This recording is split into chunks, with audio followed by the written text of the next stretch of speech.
Hello, I'm back again. This is Psalm 91, God's Shield of Protection, chapter 16.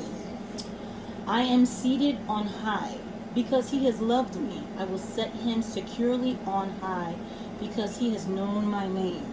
Psalm 91, verse 14. That's Psalm 91:14. To be set securely on high is the second promise to those who love the Lord and know him by name. It is my name, God says, that has been on his lips when he faces troubles, and he has run to me. He has called out to me in faith, therefore I will set him on high. Psalms 91:14-15, author's paraphrase, which he brought about in Christ when he raised him from the dead and seated him at his right hand in the heavenly places, far above all rule and authority and power and dominion, and every name that is named, not only in this age, but also in the one to come, and raised us up with him and seated us with him in the heavenly places in Christ Jesus. Ephesians chapter 1, verse 20 through verse 21, and then it has chapter 2, verse 6. Again, that's Ephesians chapter 1, verses 20 through 21, and then a little bit of chapter 2, verse 6.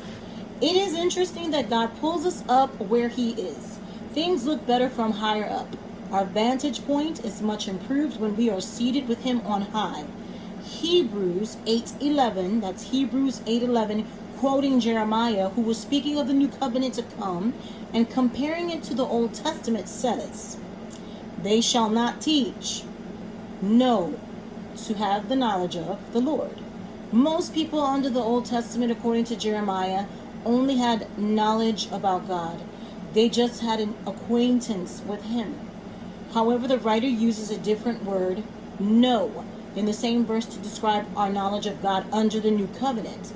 The second time the word know is used in Hebrews 8:11, it means to stare at, discern clearly, to experience, or to gaze with wide open eyes as though gazing at something remarkable. When God refers to our knowing him today, he is referring to something much more personal than they experienced in the Old Testament. This promise of being seated securely on high is for those who experiences God intimately. Read this statement in the first person. Lord, you have promised you will set me securely on high because I've known your name on a first-hand basis. I have experienced your covenant promises described in your different covenant names.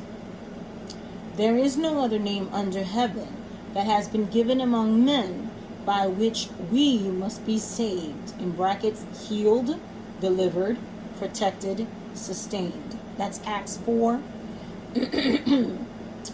12, and now the author has emphasis on here. It says, God so faithfully keeps his promises, but have we kept ours? A number of Iowa's 113th Cavalry, an outfit that fought superbly in the European War, received Easter cards that opened their eyes.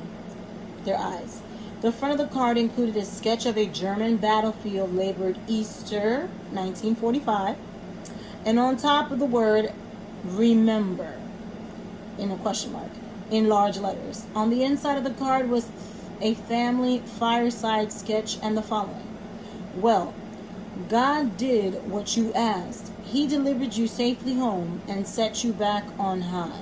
Now, have you done what you promised? How about Easter 1950? Easter 1950, the year 1950. The card was signed by the Reverend Ben L. Rose, the pastor of Central Presbyterian Church in Bristol, Virginia. The pastor should know their promises. He was the chaplain of the 113th Cavalry. Whoa, this is deep. Many times in dangerous situations, we make promises, foxhole commitments. What a reminder. Do I sincerely love him? This chaplain wanted to make sure his men remembered their vows. Do I really know him by name and trust him and trust in his promises? Have I been faithful to keep the promises I've made to him?